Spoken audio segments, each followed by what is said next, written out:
ایک تو پہلے میں بہت دفعہ یہ بتا چکا ہوں کہ قرآن کریم میں صلات کے دو دو حالتیں ہیں صلات کی۔ ایک صلات کے لفظ میں آپ کو جو تے کا لفظ ہے وہ کھلا ہوا ملتا ہے، جسے تا ہوں، المبسوطہ کہا جاتا ہے، اور ایک تا جو ہوتا ہے، تے جو ہوتا ہے وہ تا المربوطہ ہوتا ہے، وہ ہے کی شکل میں ہوتا ہے اور اس کے اوپر دو نقطے ہوتے ہیں۔ تو جہاں پر قرآن کریم میں تا المفتوحہ آئے گا، تا المبسوطہ آئے گا، وہاں پر معاشرے کی بات ہوگی، وہاں پر نظام کی بات ہوگی، قانون کی بات ہوگی۔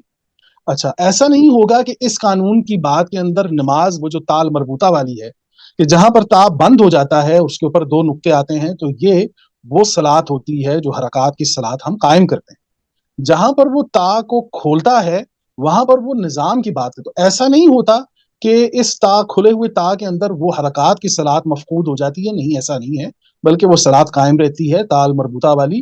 اسی کا حتمی نتیجہ یہ تا المفتوحہ ہوتا ہے۔